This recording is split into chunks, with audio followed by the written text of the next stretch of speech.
Thân chào cả nhà, không nên xem chùa đâu đó. Nhớ đăng ký, like, comment để ủng hộ team nha. Để chứng minh rằng người và mèo cũng có thể sinh ra. Tôi bèn tiêu hết sạch tiền trong nhà, mua về một thú nương coi như sạch sẽ. Định rằng mưa dầm thấm lâu với cô ấy. Chỉ vì địa vị của ái nhân trên thế giới này rất thấp, họ thường bị coi là nô lệ mua bán. Vừa hay hệ thống cũng giao nhiệm vụ vào lúc này, mua một thú nương thì được thưởng 10 đồng bạc.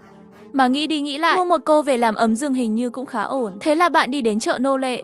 Nhưng trên người bạn chỉ còn đúng 1 đồng vàng, chỉ đủ để mua một nô lệ lại kém. Nhưng những nô lệ xấu xí này cũng chẳng đạt đến tiêu chuẩn làm ấm giường. Nhưng khi bạn đang thở dài, lại đột nhiên nhìn thấy có một nô lệ trong đoàn nô lệ đi ngang qua, lợi dụng sự phân tâm của kẻ buôn, lướt nhanh như làn khói vào con hẻm. Động tác của cô ấy nhanh nhẹn uyển chuyển hệt như một con heo. Thấy vậy, bạn cũng đi theo vào con hẻm. Nhưng khi đến góc đường thì phát hiện người kia đã biến mất rồi. Đúng vào lúc này, một âm thanh truyền vào tai bạn, đừng có qua đây, để tôi đi đi. Bạn men theo âm thanh, nhìn vào đống rác bên cạnh, vừa bước lên một bước, một bóng đen liền lao ra khỏi đống rác, tấn công về phía bạn. Trong tiềm thức bạn đã vung chân đá miêu nương kia bay đi. Lúc này, nhìn thấy miêu nương trước mắt, màn hình trước mắt bạn lại xuất hiện vài dòng chữ, chất lượng nô lệ trước mắt, sử thi, họ tên, Nô Gia Sân, số đo 3 vòng, 62 trước mắt đang bị xin chia bởi ảnh hưởng, tuổi 18, chủng tộc ái nhân đến mèo. Thấy vậy, mắt bạn mở to, không chỉ đẳng cấp thiên phú cao như vậy, số đo 3 vòng còn có không gian nuôi cấy. Bạn thực sự đã mua được của hời rồi. Nô Gia tỉnh dậy, cơ thể sợ hãi đang run rẩy. Bạn mỉm cười và đưa tay về phía cô ấy. Có muốn về nhà với tôi không? Tôi có thể giúp cô. Nô Gia mặc dù không nói gì, nhưng nào vẫn đang xoay vòng không ngừng. Chắc chắn anh ta không thể vô duyên vô cớ giúp mình được, nhưng mình không còn lựa chọn nào khác. Cho dù chạy trốn thì cũng chẳng bao lâu nữa sẽ bị bắt lại thôi. Ngay khi cô ấy đang do dự, thương nhân nô lệ và một hộ vệ cầm roi đi tới. Thấy thế, Nô Gia vô thức dùng 2 tay che đầu. Hộ vệ giơ tay muốn đánh cô. Con súc sinh này, dám chạy trốn à? Xem tao có đánh chết mày không? Bạn nhanh chóng đưa tay ngăn lại và ném túi tiền tôi mua nô lệ này. Lúc đầu tên buôn còn xảo muốn có nhiều tiền hơn, nhưng sau khi bạn trả giá và lừa bịp, cuối cùng chỉ tốn 1 đồng tiền vàng và một hộp xi lam để mua được, tương đương với 2 năm thu nhập của một nông dân. Trước khi đi, tên buôn hỏi bạn muốn đóng dấu ở đâu. Đó là cách kiểm soát nô lệ, thường là đóng trên mông, đóng trên cánh tay đi. Khi tên buôn đóng dấu xuống, hai mắt Nô Gia liền sáng lên. Sau vài tiếng kêu hô, cô ấy đã ngất đi. Bạn đã đưa cô ấy quay về nhà. Nô Gia đã ngủ cả buổi chiều. Bạn nhìn vào khuôn mặt bẩn thỉu của cô ấy, lông mi dày và dài, đường sống mũi khá tinh tế. Nghĩ nếu sau khi tắm rửa sạch sẽ, mặc quần áo vào, chắc chắn là rất đẹp. Ngay lúc này, Nô Gia chậm rãi mở mắt, khoảnh khắc nhìn thấy cô ấy la hét đẩy bạn ra. Bạn nói, bình tĩnh lại. Đây là nhà tôi, cô đã an toàn rồi. Nô Gia cẩn thận nhìn khắp xung quanh, không nói một lời, một giọt nước mắt rơi xuống. Nhìn thấy vậy, bạn an ủi, yên tâm đi, tôi sẽ đối xử tốt với cô. Nô Gia cúi đầu không nói gì, nhưng bụng lại mở miệng thay cho cô. Cô ấy đói rồi. Bạn vào bếp tìm một ổ bánh mì đen, dưới đầy nước dùng còn sót lại từ tối qua. Nô Gia nhặt một miếng bánh mì đen lên, cẩn thận cắn một miếng, xác định có thể ăn được là liền ngấu nghiến ăn.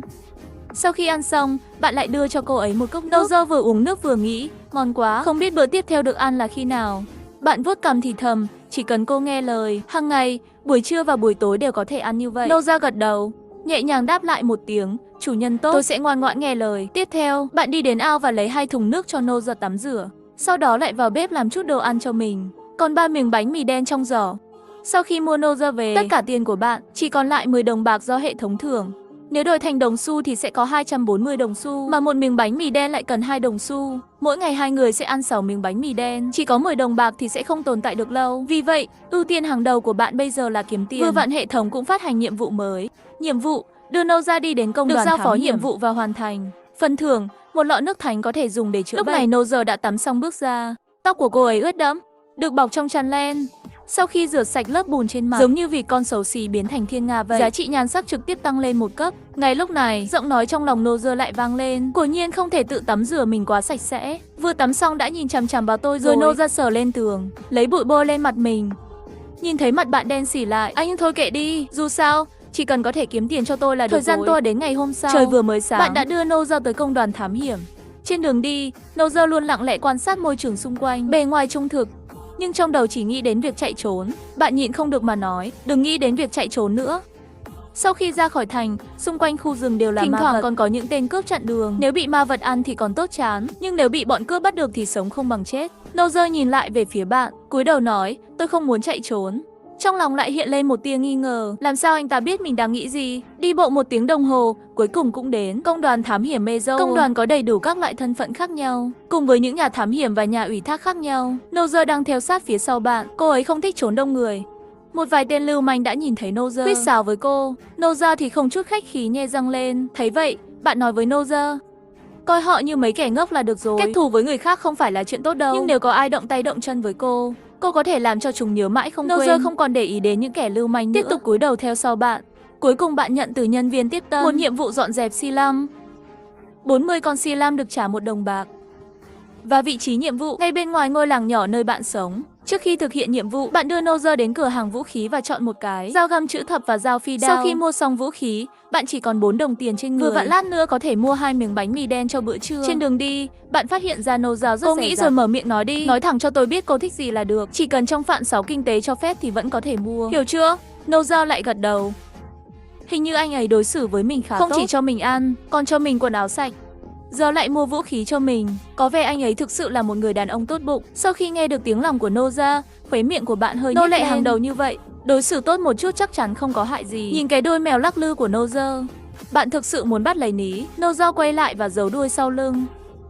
Đồng thời trong lòng phàn nàn, sao cứ nhìn chằm chằm vào đôi mình vậy chứ? Sau bữa trưa, trở về làng để thực hiện nhiệm vụ. Lúc này trong rừng rậm, có một số xi lăm xanh liên tục nhảy nhót và dường như đang đến gần ngôi làng. Mặc dù mấy ma vật như xi lăm ít đe dọa đến con người, nhưng số lượng của chúng rất nhiều. Nếu để mặc kệ, để nó chất đống thì có thể phá hủy mùa màng. Về lâu dài, sẽ gây ra thiệt hại không thua kém gì bị cướp. Cho nên cứ vài ngày lại cần có người đến dọn dẹp. Bạn dẫn Nozer vào rừng. Vừa đến gần xi lăm đã ngửi thấy mùi thối rữa.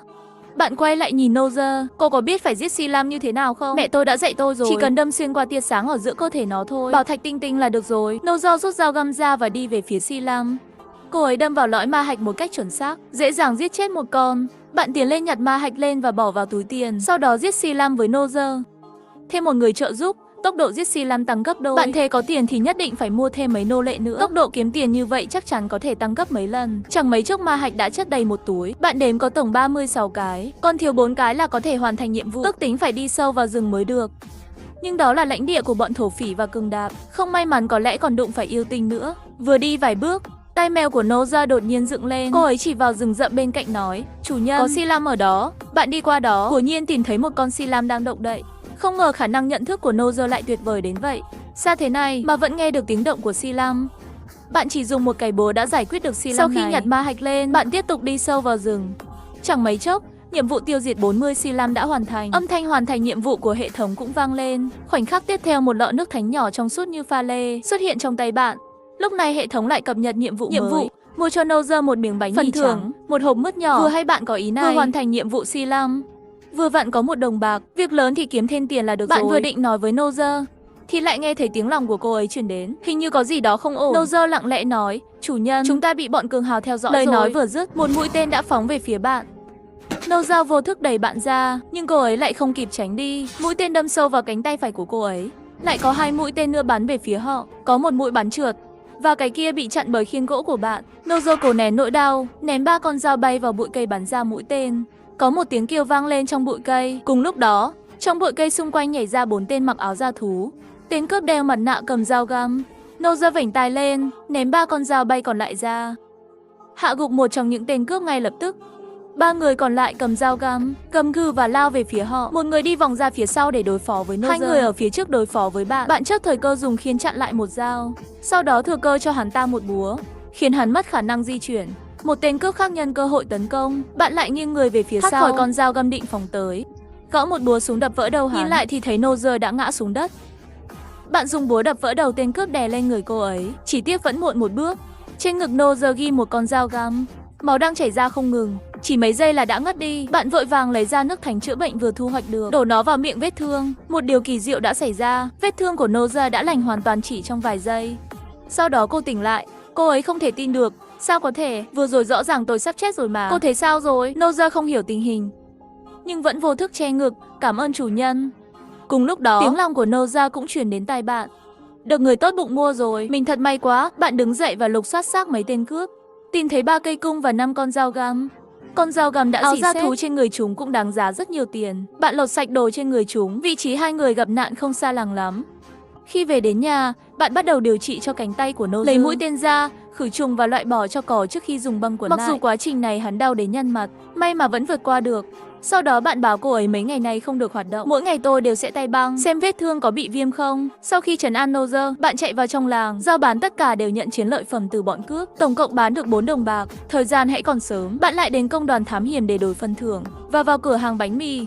Mua 2 miếng bánh mì trắng Nozer thích và 10 miếng bánh mì đen giá rẻ mà bạn thường ăn. Cuối cùng trong túi chỉ còn lại 3 đồng bạc. Về đến nhà, vừa nhìn thấy chiếc bánh mì trắng trong tay bạn, Nozer đã chảy trong lòng điên cuồng nghĩ, có thể cho tôi nếm một chút không? Chỉ một chút thôi, nhưng cô ấy không nói ra. Bạn nở một nụ cười xấu xa. Lại đây ăn bánh mì, đồng thời hệ thống hiển thị nhiệm vụ. Mua bánh mì trắng cho Nozer đã hoàn thành. Tay bạn vốn trống không, lại xuất hiện một lọ mứt màu đỏ đậm. Bạn cắt bánh mì trắng ra, quét lên một lớp mứt dày. Nozer há miệng cắn một miếng bánh mì trắng, sau đó đến thử cẩn thận. Vài giây sau, 2 dòng nước mắt cô rơi xuống. Cô có chút kích động, nói, ngon quá. Trong vài ngày sau đó, do Nozer bị thương ở cánh tay phải, bạn chỉ biết đánh mấy con si lam ở quanh làng. Cho đến hôm nay, Nozer cẩn thận hỏi, chủ nhân, tôi có thể tự chuộc chính mình không? Bạn không trực tiếp từ chối, chỉ làm bộ làm tịch đang tính toán. Tiền để mua cô về, phí ăn ở và các chi phí khác cộng lại, kiếm cho tôi 20 đồng vàng Dancy, thì tôi sẽ trả tự do cho cô. Nozer hơi nghiêng đầu, nghi hoặc hỏi 20 đồng tiền vàng là bao nhiêu. Ái nhân không có khái niệm về tiền bạc. Bạn đã so sánh cho cô ấy biết bằng một nửa làng đầy bánh mì đen. Điều này làm Nozer giật mình. Bạn gật đầu, sau đó lừa là phải tiết kiệm đâu đó 10 năm. Chắc chắn cô có thể trả hết. Vậy cũng chẳng lâu lắm, tôi sẽ cố gắng làm việc cho anh. Đến lúc đó tiết kiệm đủ tiền rồi, anh phải giữ lời đấy. Chắc chắn sẽ phải giữ lời. Chỉ cần cô tự nguyện rời đi, tôi chắc chắn sẽ không giữ cô lại. Thành thật mà nói, lúc đó tỷ lệ không muốn đi của cô ấy có thể lớn hơn. Dù sao đối với ái nhân mà nói, thế giới này hỗn loạn bấp bênh, có một vé được ăn ổn định và có một mức độ tự do nhất định. Ai lại muốn đi cơ chứ? Bạn hỏi, nếu cô thực sự tự do, cô muốn đi đâu? Nozer nghĩ, ngẩng đầu nhìn bạn không nói gì, nhưng tiếng lòng của cô ấy lại truyền tới. Nghe nói phía bắc của thành phố này có một khu rừng thích hợp cho chúng tôi sinh sống. Cảnh sắc ở đó rất đẹp, là một nơi rất tốt để sinh sống. Nếu một ngày được tự do, tôi nhất định sẽ đến đó. Bạn suy nghĩ một chút, đó không phải là rừng bình minh sao? Vừa rồi hệ thống phát hành cho bạn nhiệm vụ mới. Ngay tại vị trí đó, phần thưởng là 5 đồng bạc. Vừa vặn có thể đưa Nozer đến xem, nhân tiện hoàn thành nhiệm vụ luôn. Nhưng nơi đó không tốt như Nozer tưởng tượng. Mặc dù khu rừng đó rất lớn, nhưng bởi vì nó quá gần với con người, rất dễ bị bọn buôn nô lệ bắt về. Muốn tự do cũng nên đi đến xa thành phố. Nozer không biết rằng tiếng nói của mình đã bị bạn nghe thấy hết rồi. Cô ấy mặt đầy áy náy, nói, chủ nhân, tôi không thể nói với anh. Sau đó, cô ấy nghiêm túc nói, tay tôi đã lành rồi. Bây giờ tôi có thể ra ngoài kiếm tiền rồi. Bạn tháo băng ra và xem thử. Khả năng phục hồi của ái nhân của Nhiên rất mạnh. Vậy ngày mai tôi sẽ đưa cô đến nơi thật đẹp. Được ạ. Nozer linh hoạt lắc lư tai mèo. Bạn nhìn thấy nó, thực sự rất muốn chạm vào. Bạn nhịn không được mà nói, tôi muốn chạm vào tai của cô. Nozer hơi sửng sốt, sau đó hai tay che tai thú của mình rất kháng cự lắc đầu. Sao lại muốn chạm vào tai tôi? Không được đến vậy, sờ đuôi thì có được không? Cái đuôi đầy lông của cô ấy rất mềm mại và linh hoạt. Chắc chắn sờ vào sẽ có cảm giác gì tốt. Nozer lắc đầu mạnh hơn. Nozer hơi cúi đầu, thành thật mà nói, tôi hứa với anh sẽ cố gắng kiếm tiền. Xin đừng có những suy nghĩ kỳ lạ về tôi, xin anh đó. Sáng ngày hôm sau, trước khi đến khu rừng, bởi vì nghe nói bên đó có thổ phỉ và lũ yêu tinh rất ngang ngược tàn bạo, vì vậy bạn đi đến thị trấn trước, mua thêm cho Nozer một bộ phi dao. Nhưng con đường này may mắn là cũng ổn, đi một ngày mà không gặp tên cướp nào như trong lời đồn. Nozer tự mình đi về phía trước, thỉnh thoảng còn quay lại nhìn lén bạn. Anh ta muốn chạm vào tai mình, tiếp theo nhất định phải cẩn thận mới được. Bạn nhất thời không nhịn được nói, cô lại đây, tôi không chạm vào tai cô đâu. Nozer bước nhanh về phía bạn, tôi chỉ đang dò đường phía trước. Các giác quan của tôi rất nhạy cảm, thích hợp để dò đường phía trước cho anh. Chúng ta chỉ có 2 người, tìm đường không có ý nghĩa gì. Rồi. Cô cứ đi theo tôi là được. Nozer đáp lại một câu, thành thật đi theo bên cạnh bạn. Chẳng mấy chốc đã đi vào rừng bình minh. Lúc này nhiệm vụ hệ thống cũng đã hoàn thành. Bạn có thêm 5 đồng bạc trong tay. Bây giờ cộng lại, bạn đã tiết kiệm được tổng cộng 8 đồng. Chẳng bao lâu nữa bạn sẽ có thể mua thêm một đô. Sau đó nhiệm vụ hệ thống được cập nhật lần nữa. Khám phá sơ bộ về rừng bình minh, thưởng 5 đồng bạc. Thấy vậy, bạn thở dài. Loại nhiệm vụ không có tiêu chuẩn rõ ràng này thật là đau đầu quá. Cái gì gọi là khám phá sơ bộ? Lúc này Nozer chọc vào vai bạn, chủ nhân, trời đã tối rồi, chúng ta còn phải đi nữa sao? Bạn suy nghĩ một chút, vậy thì tìm một chỗ để qua đêm đi. Rồi bạn đốt lửa trại. Hai người ăn xong bữa tối xong liền bắt đầu thay nhau nghỉ ngơi. Cho đến sáng, bạn mới thực sự cảm nhận được vì sao nơi này lại được gọi là rừng bình minh. Khi mặt trời vàng chiếu vào cơ thể qua sương mù, bạn cảm thấy như cả thế giới đang ấm lên.